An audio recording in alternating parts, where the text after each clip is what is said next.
और आपको अब दिखाएंगे आप कोणासन कैसे कर सकते हैं। कोण आसन 1 यानी कि एल्बो प्लैंक जिसे हम कहते हैं।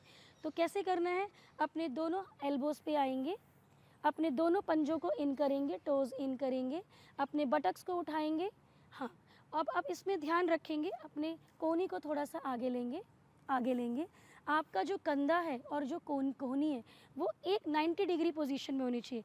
ये नहीं कि आपके कंधे ऐसे जा रहे हैं, ऐसे नहीं जाएंगे, इस पोजीशन पे रहेंगे। और आपके जो बटक्स हैं वो बिल्कुल सीधे रहेंगे, ये नीचे नहीं जाने चाहिए। अगर आप ऐसे करेंगे तो कमर में दर्द आएगा। तो हमें क्या करना है, अपने पेट को एंगेज करना है और एक सीधी लाइन में आना है। अब हो सकता है शुरुआत में आप इस पॉस्चर को नहीं कर पाएँ, तो जो बिगिनर्स है वो किस तरीके से करेंगे, अपने घुटनों को ज़मीन पे रख देंगे, बाकी पोजीशन को ऐसे मेंटेन रखेंगे, कंधे पीछे करेंगे इस पोजीशन में, लाइक दिस। आप इस तरीके से भी होल्ड कर सकते हैं, पर इसमें ध्यान रहे कमर में दर्द नहीं आना चाहिए, आपको अपने पेट को एंगेज करके रखना है।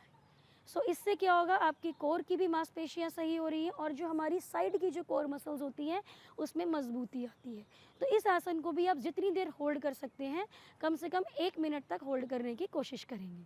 धीरे से वापस आएंगे, रिलैक्स करेंगे मकर आसन में, सांस भरेंगे, सांस छोड़ेंगे, सांस भरेंगे, सांस छोड़ेंगे।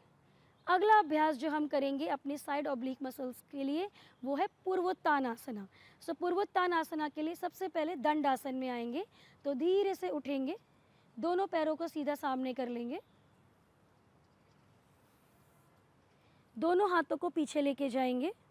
हाँ, इस तरीके से आपने जाना है, कंधों को पीछे रखना है। सबसे इम्पॉर्टेंट है इसमें अपनी छाती को आपने ऊपर उठाना है। अब टोस को आगे की तरफ रखेंगे।